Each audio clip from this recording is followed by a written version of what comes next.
Hey guys, welcome back to my shop.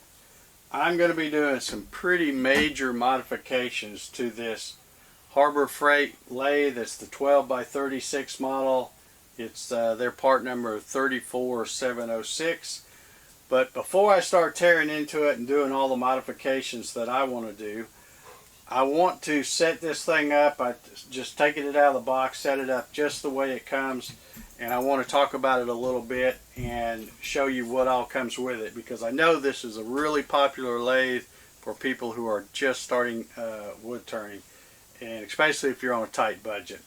This lathe currently sells for $429.99 at the time of this video, and best they told me was that it's not eligible for any of the other coupon things. It's a, so it is what it is, but still at 430 bucks, it's a good starter lathe, and it's going to be an even better lathe when I get done with the modifications that I'm going to do. So I'm going to bring you along for that as well. All right, real quick before we start talking about modifications, let's just talk about what this lathe comes with.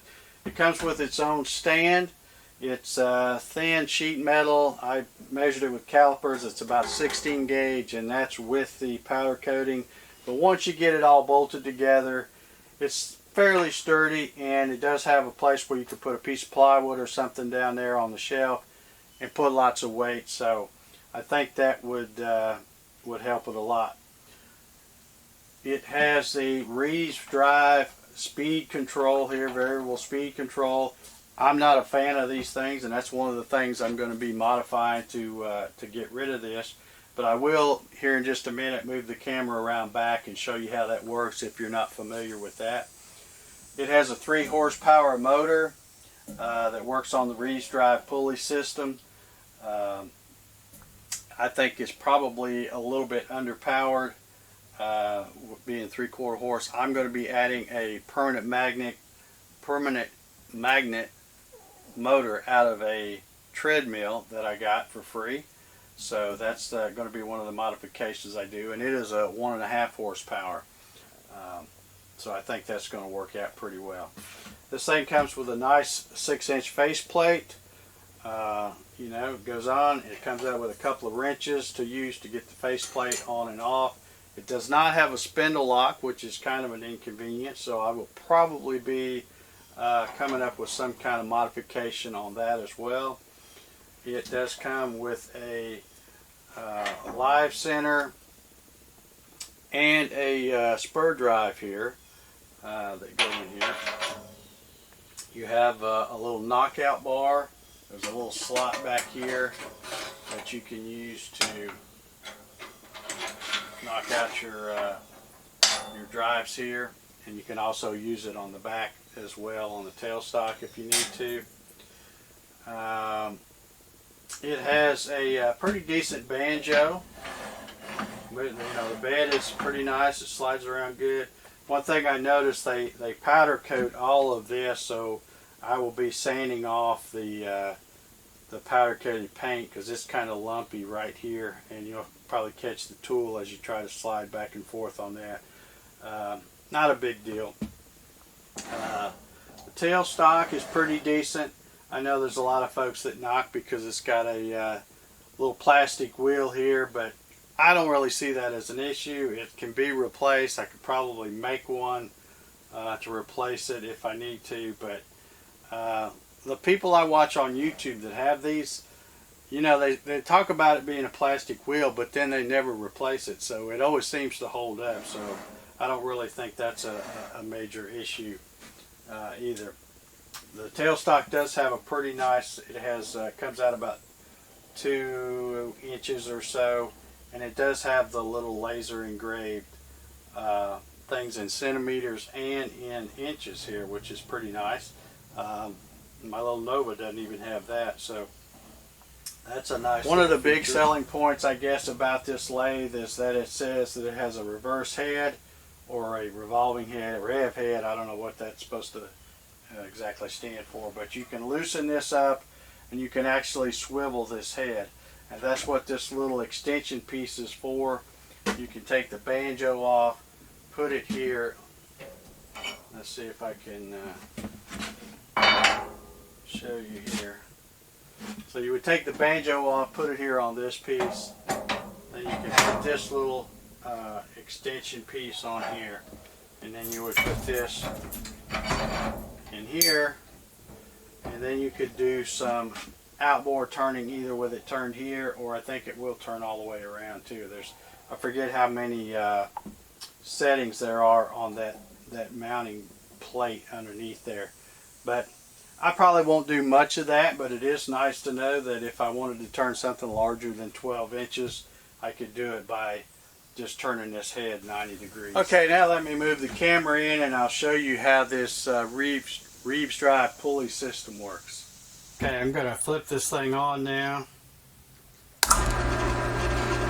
And according to the chart here, they're saying that it should be 600 RPM with it set on the lowest speed, and you just pull this handle out and move it to the right to increase. Top speed is supposed to be 2400, and then it has listed for each number here on this little label what the RPM is supposed to be.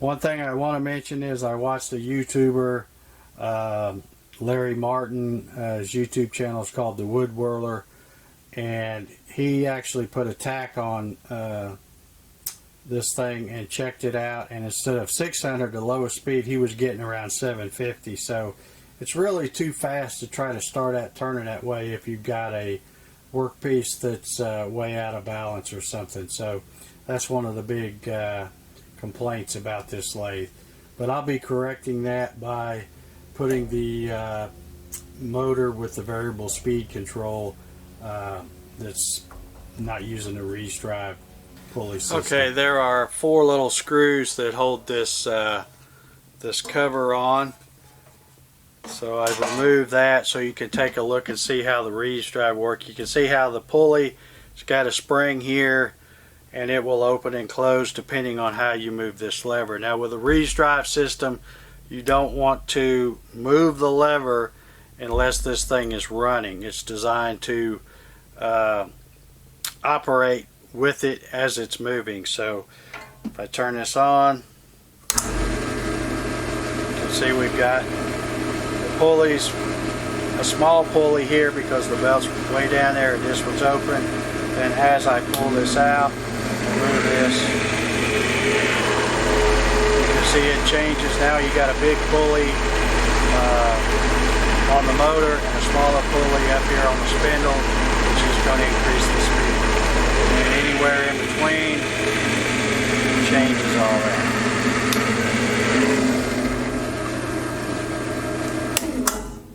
This isn't necessarily a bad system. I'm just not a big fan of it. It doesn't give me enough control of the speed I want. And like I said, according to the Whirler that did this test with the tachometer, it's not that accurate. So you don't really know how fast you're turning unless you've got a tach on these things and reading the digital readout. Okay, let me talk just a minute about some of the complaints I've seen about this lathe.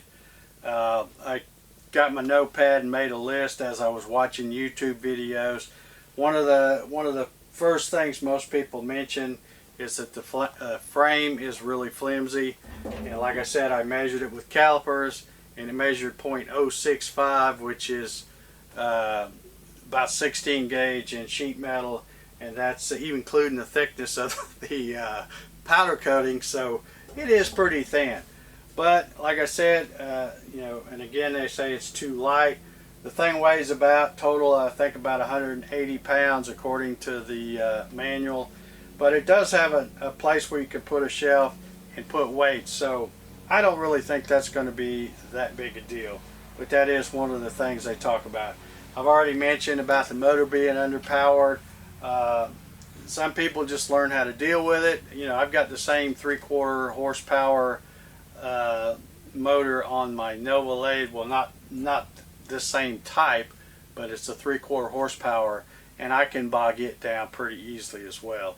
So you either learn to work around it or you put a beefier motor on there. I'm going to be putting a beefier motor. Another thing, some people have said that this live center is junk, and their videos were 3 or 4 or 5 years old. Maybe they've improved it since then, but so far I don't see any problem with this live center.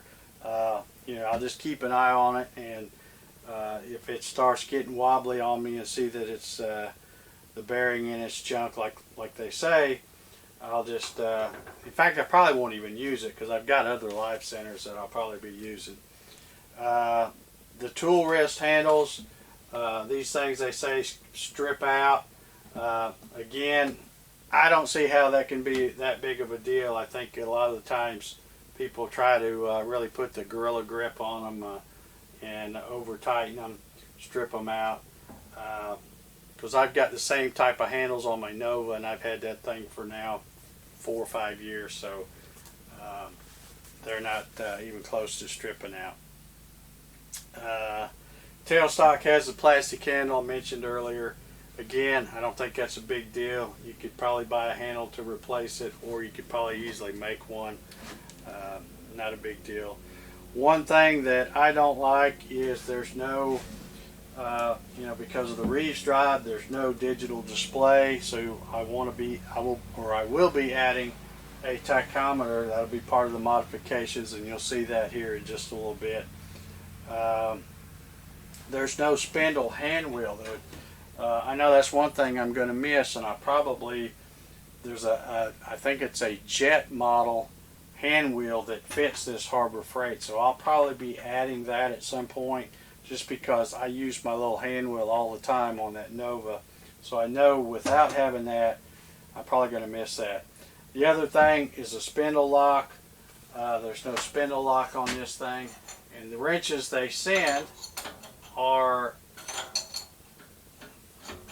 short enough that they clear this. So I had from another lathe, actually that old Rockler lathe back there, I had a sheet metal shop make me these longer wrenches, so I can put those on there and use those as a spindle lock. But I'll probably come up with something even different than that once I get a hand wheel back here on the back of the spindle. There are a couple of YouTube channels I'd like to mention. I've already mentioned Larry Martin at the Wood Whirler.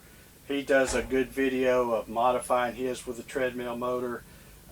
And also another good one is Bill Jones from Turntastic Wood Designs. Both of those guys, if I'm not mistaken, use the BPMD Penta Drive speed controller, and they started out mounting it here. And if you go watch those videos, and I recommend you do, I'll have links below down in the description.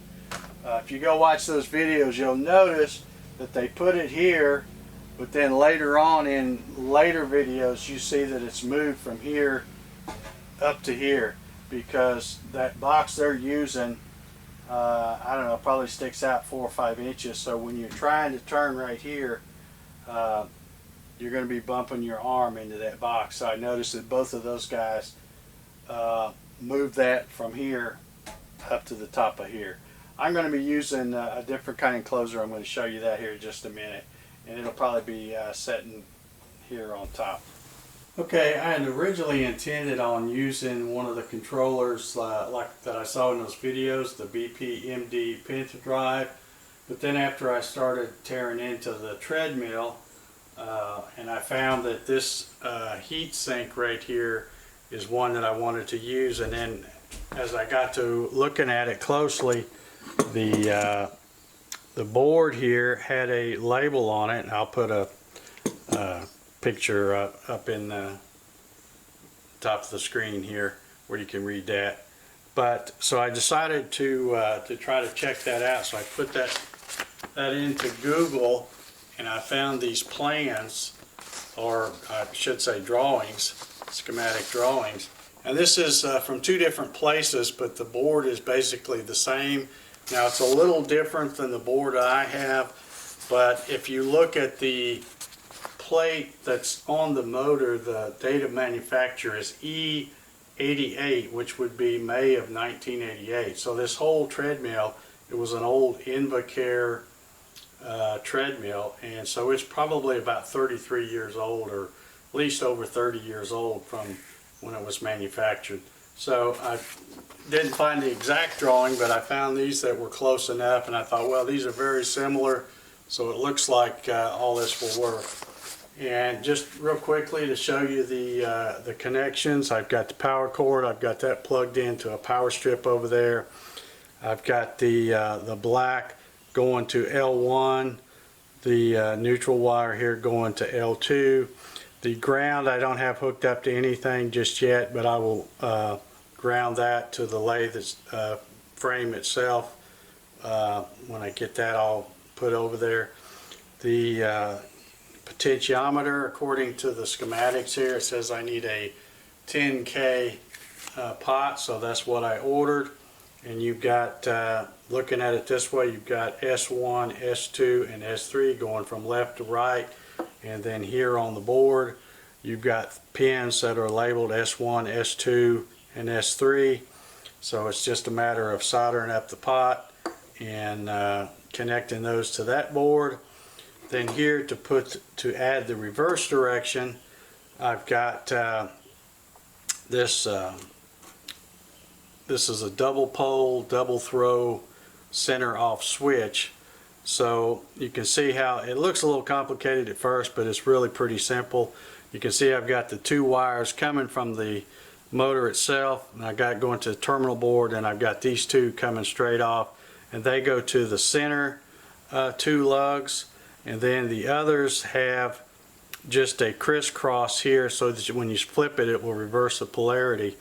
So you have these two on one side, and then the other two going to the other side, and then you have another wire coming from there going to the A1 and the A2. So just by flipping that switch, you can change the polarity and make this thing go in the opposite direction. Now I put a piece of tape right here with an arrow pointing this way. I think right now I've got this set in what would be the forward position, and I'll take the pot and turn it, and you will see that the motor spins going that way, and then I will turn the pot off, and perfect, that stopped right where you can see the tape again. I'll flip it to the center, which is off, and then back the other way, and now you'll see it'll go the opposite way of where that arrow is.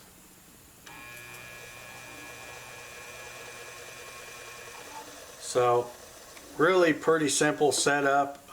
You know, don't be intimidated if you get one of these treadmills and want to upgrade your Harbor Freight lathe. Take a good look at the board, because you can probably find documentation online from either the company that manufactured the board. I mean, this board is, like I said, over 30 years old, and I was able to find documentation that was close enough to make it work. Okay, now my next step is to get this, build a mount for this motor and get it mounted, and then I'll be trying to put everything else in this little enclosure. I got this little box off of Amazon. I'll have links down below in the video description if anybody wants to check out any of this stuff. But this box I think is about 4 inches, or maybe it's 3.5 or something like that tall with the lid. I think it's 10 inches this way and 7 inches this way, I believe. But I'll be putting the speed controller board in it. On the outside of the lid, I'll be drilling holes and putting the forward reverse switch as well as the pot. And I think I got a tachometer. This is one, if you did see me put one on my Nova Comma lathe, I'll put the link to that video somewhere in the description. But I bought the same kind of tachometer. In fact, the Amazon driver just brought this a little while ago. But I will be cutting a hole to mount that display on the front of that lid there somewhere as well. And in order to run a tachometer, you need some kind of a 12 volt power supply. So I've got this little 12 volt power supply, and I think all this is going to fit inside this box here. But I'll probably run my power in and then have my DC 12 volts coming off of that to run the tachometer. And then I might also use it to run a 12 volt computer fan I'll probably put on the outside just to help keep that board cool. It's important that that stays cool. That's why it's on such a big heat sink. So anyway, I'll come back when I get all of that stuff done. And like I said, for any of this stuff that I'm using, the terminal blocks, power supply, this enclosure, the pot, forward reverse switch, any of that stuff, I'll have links down below in the video description in case you want to try to find the exact same thing I'm using. Okay guys, before I drag this thing over to the corner of the shop where it's going to reside, I thought I would go ahead and shoot some more video right here and just kind of show you how this works. That way I can get behind it and show you what I did back there. The little enclosure box that I got worked out really well. You can see I've got the tachometer put right here, the forward reverse switch here, and of course the 10K pot right here. Inside the box, the speed controller board resides right in here. I also have a 12 volt power supply kind of turned up on its side right here, and that provides the power to the little tachometer. Right in behind here at the back of the box, I have just a terminal block strip, and you'll see that I bring my 110 in through the back of the box and tie it in there. That way I can branch it off and use power to run the board, and also up to the power supply so that I can use that to get my 12 volts for this. So let's flip it on here and I'll show you this real quick. The noise that you're hearing, that is a fan. I got a vent pattern in the back of this controller box because I know how important it is to keep that speed controller board cool. But I thought, you know, I wasn't sure, since this box is enclosed, and even with the vent holes I was worried about this getting too hot in there. So I've got an AC fan that you'll see when I go around back. It's also coming in through the back of the box, going into that terminal block to get its 110 power. So it comes on as soon as you flip the switch. I've got a forward speed or forward here on this switch, and of course I can just turn it here and it takes off.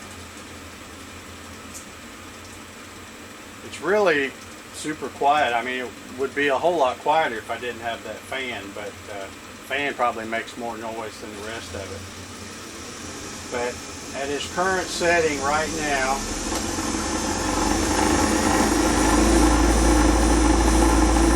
I get a little over 1600 RPM, and you can see it gets noisy when I start getting there, and that's basically because this cover is vibrating, and I'll show you that. I don't have it secured, it's just kind of sitting on there, so it vibrates. So I'll show you that when we go around back. Of course, I've got the switch where I can also reverse it for sanding and have the same, you know, same speeds for reverse.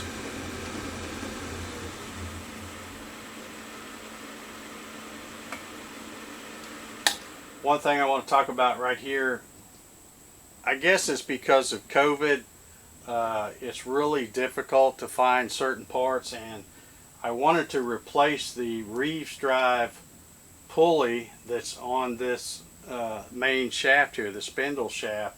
But the problem is the spindle, although it's 1 inch, the spindle in here where the pulley is about 24 millimeters, so it's kind of an oddball size. So I'm finding that it's a little difficult to because, you know, everybody blames everything on COVID these days, but it's a little difficult to find just the right pulley. So for right now, I've got the same Reeves drive pulley just on this shaft. I have a regular pulley on the motor, and what I'm doing is I'm leaving this set in number 5, and that gives me the ratio. I did have it on number 3, and I found that I could only get up to about 1400 RPM.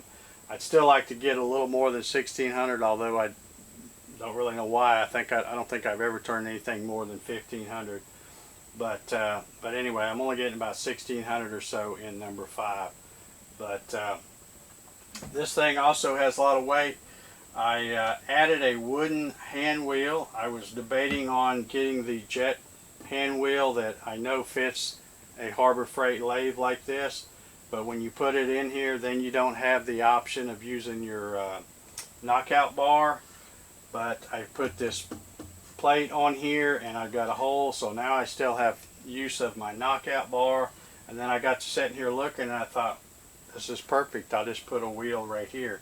Although you can see, I don't know why I put a 5-inch diameter wheel, and it's a little bit too big, but I can always make another one and put on there. But anyway, I think that'll work okay. This is nothing more than a 2x4 that's bolted through this part of the bed. I've got a little oak block underneath there with a big bolt running through there, and all that does is slide under there, and it gives this thing some support, because you see there's a lot of weight on this end, and the only place this is fastened, and you'll see when we go around there, of the original 2 bolts where the original motor was. So all right, let me shut off the camera here and I'll move it around back where you can take a look and see where all the good stuff is. Okay, I'm going to try to stay out of the way here and just let the camera point, and I hope when I go back and look at this that it's showing everything I want to show. Here you can see the back of the box. I put this big vent pattern that runs the whole length of the where the board is, and the board is on standoff, so that heat sink isn't right up against this. It's actually got about 7/8 of an inch of airflow in between the back of the box and the aluminum heat sink. And then I put this AC fan. This is the cover I was talking about. It just sits on there. I've got some screws and some holes here, so it just kind of plops in there, and it's not really fastened per se. And this is what I was talking about on this mounting bracket that I made from 3/4 plywood. This is the 2 holes where the original motor went, and so that's a lot of weight to have cantilevered off there, so that's why I have that 2x4 coming up under here and also providing some additional support. I'm not sure you'll be able to see this. I'll move the camera in just a minute, but you can see where the DC wires from the motor go in through a hole here. They go to the center lugs of the forward reverse switch. This right here is the AC from this fan, so it's going through that same hole and then going to right in here where I have the terminal block fastened to get my 110 power. And then when I put in the Hall effect sensor, and I'll show you where that is in just a second. I know you probably can't see it from this view. It's right here with the magnet on the shaft, and then I've gone through one of the holes here of the vent pattern, and it's coming up here to this 12-volt power supply that's right here. Okay, I think you can see with this view, here's my Hall effect sensor right here, and you can see that this bracket that moves the, I'm probably making the camera go crazy there, that adjusts the Reeves drive on that main shaft, it's as far over as it can, so I actually can't go any farther than number 5 unless I move that Hall effect sensor. But that's going to do for right now. I'm going to continue my search for finding the perfect pulley. I may have to get a smaller one with a smaller bore, and then just bore it to size and get it to fit. 24 millimeters just kind of an oddball thing, particularly here in the US, so it's kind of hard to find one. Okay, now that it's all ready to go, there's only one thing left to do, and that's for me to drag this thing, which of course now it's a lot heavier than it was when I started, drag this thing to the other corner of the shop where it will reside, and then I'm going to show you how I weigh everything down. I also didn't mention, I'll show some pictures up here, I know you can't see it in this shot, But I decided this thing was a little squatty, a little short. Even though I'm a short guy, I like it a little taller. So I took two 2x4s and made some legs, because also as I was working on this thing and kind of spinning it around, I was worried that I was going to bend those legs up. So what I've done is I've taken these, made these little braces, and then I have it lag bolted to those. And then when I get it over there, I'll be able to put some boards across those and put some heavy weight on it. And that should weight it down pretty well. But anyway, let's get busy doing that. Okay, I've got the lathe all moved into position now, and with these pictures you can see how I took some scrap 2x10s that I had laying around and made kind of a shelf down on the bottom, and then I'm able to throw some 4x8x16 concrete cap blocks on there. Right now I've got 4 of them on there, so I have about a total of 150 pounds down on the bottom that's going to help hold the lathe steady. And also in this picture you can see that I had a couple pieces of 3/8 scrap plywood laying around, and I doubled those up and made a little shelf, and I will probably be adding something that's got a little more substantial weight on it. For right now I've just got some miscellaneous tooling sitting on there on that shelf. I know this has been a really long video, and I appreciate y'all watching, especially if you've made it all the way to the end.